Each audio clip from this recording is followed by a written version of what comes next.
ನಮ್ಮ ರೆಸಿಪೀಸ್ ನಿಮಗೆ ಇಷ್ಟವಾದಲ್ಲಿ ನಮ್ಮ ಚಾನೆಲ್ಗೆ ಸಬ್ಸ್ಕ್ರೈಬ್ ಮಾಡಿ ಮತ್ತು ಹೊಸ ವಿಡಿಯೋ ನೋಟಿಫಿಕೇಶನ್ಸ್ಗಾಗಿ ಬೆಲ್ ಐಕಾನ್ ಅನ್ನು ಒತ್ತಿರಿ. Hi friends, welcome to Sharon's ಅಡಿಗೆಗಳು. ಇವತ್ತಿನ ನಮ್ಮ ರೆಸಿಪೀಸ್ ನಲ್ಲಿ ತಂದೂರಿ ಚಿಕನ್ ಯಾವ ರೀತಿ ಮಾಡೋದು ಅಂತ ನೋಡೋಣ.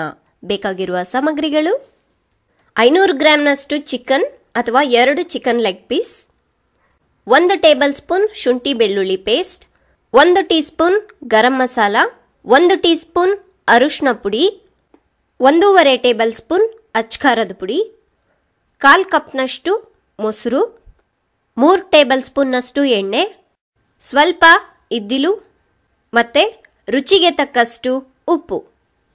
ಮೊದಲಿಗೆ ಈ ಚಿಕನ್ ಲೆಗ್ ಪೀಸ್ನ ನೀಟಾಗಿ ತೊಳೆದ್ಬಿಟ್ಟು ಈ ರೀತಿಯಾಗಿ ಕಟ್ ಮಾಡ್ಕೋಬೇಕು. ನೋಡಿ, 1 ಇಂಚಿನ ದೂರದಲ್ಲಿ ಈ ರೀತಿ ಕಟ್ ಮಾಡ್ಕೊಳ್ಳಿ.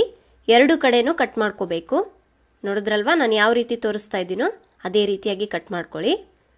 ಹೀಗಿರಬೇಕು.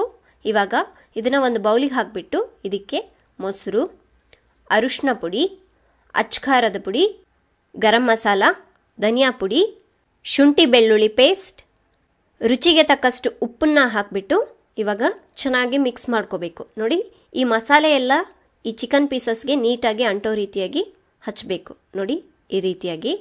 ಇವಾಗ ಇದ್ರ ಮೇಲೆ ಒಂದು ಮುಚ್ಚುಳನ ಮುಚ್ಚಿಟ್ಬಿಟ್ಟು 30 ನಿಮಿಷ ಮ್ಯಾರಿನೇಟ್ ಆಗ್ಲಿಕ್ಕೆ ಬಿಡಿ. 30 ನಿಮಿಷ ಆದಮೇಲೆ ಒಂದು ಪ್ಯಾನ್ನ ಹೀಟ್ ಮಾಡಿ ಅದಕ್ಕೆ 2 ಸ್ಪೂನ್ ಎಣ್ಣೆನ ಹಾಕಿ, ಎಣ್ಣೆ ಕಾದ ನಂತರ ಈ ರೀತಿ ಎಲ್ಲ ಕಡೆನೂ ಸ್ಪ್ರೆಡ್ ಮಾಡ್ಕೋಬೇಕು.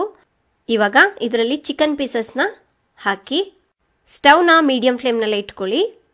ಈ ಚಿಕನ್ ಒಂದು ಸೈಡ್ ಫ್ರೈ ಆಗಲಿಕ್ಕೆ 2 ರಿಂದ 3 ನಿಮಿಷ ಹಿಡಿಯುತ್ತೆ. ನೋಡಿ, ಈ ರೀತಿಯಾಗಿ ತಿರುವು ಹಾಕ್ಕೊಳ್ಳಿ. ಗೋಲ್ಡನ್ ಬ್ರೌನ್ ಆಗೋವರೆಗೂ ಫ್ರೈ ಮಾಡ್ಕೋಬೇಕು.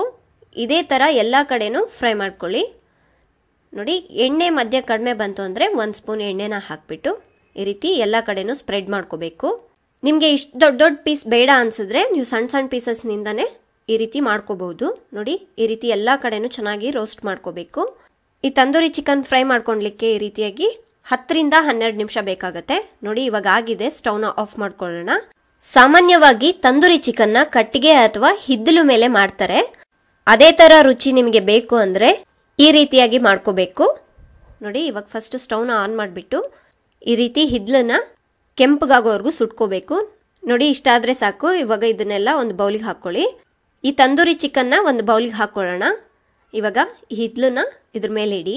ಇದಕ್ಕೆ ಒಂದು ಅರ್ಧ ಟೀ ಸ್ಪೂನ್ ಎಣ್ಣೆನ ಹಾಕಿಬಿಟ್ಟು ತಕ್ಷಣನೇ ಮುಚ್ಚುಳನ ಮುಚ್ಚಿಡಿ. 1 ನಿಮಿಷ ಇಟ್ಕೊಂಡ್ರೆ ಸಾಕು. ಜಾಸ್ತಿ ಇಡ್ಲಿಕ್ಕೆ ಹೋಗಬೇಡಿ, ನೀರೆಲ್ಲ ಇಳಿದು ಬಿಡುತ್ತೆ. 1 ನಿಮಿಷ ಆಗದೆ ಮುಚ್ಚುಳನ ತೆಗೀರಿ. ಈ ತಂದೂರಿ ಚಿಕನ್ನ ನೀವು ರೋಟಿ, ಚಪಾತಿ ಅಥವಾ ಹಾಗೆ ಕೂಡ ತಿನ್ಬೋದು. ತುಂಬಾನೇ ಟೇಸ್ಟಿಯಾಗಿರುತ್ತೆ. ನೋಡಿದ್ರಲ್ಲ, ತುಂಬಾನೇ ಈಸಿಯಾಗಿ ತಂದೂರಿ ಚಿಕನ್ ಯಾವ ರೀತಿ ಮಾಡೋದು ಅಂತ. ನಮ್ಮ ಎಲ್ಲಾ ಹೊಸ ಅಡುಗೆ ವಿಡಿಯೋಗಳ ನೋಟಿಫಿಕೇಶನ್ಗಳು ನೇರವಾಗಿ ನಿಮ್ಮ ವಾಟ್ಸಪ್ನಲ್ಲಿ ಬೇಕಾ? ಹಾಗಾದ್ರೆ ಕೆಳಗಡೆ ಡಿಸ್ಕ್ರಿಪ್ಷನ್ ಅಲ್ಲಿ ಲಿಂಕ್ ಇದೆ, ಕ್ಲಿಕ್ ಮಾಡಿ.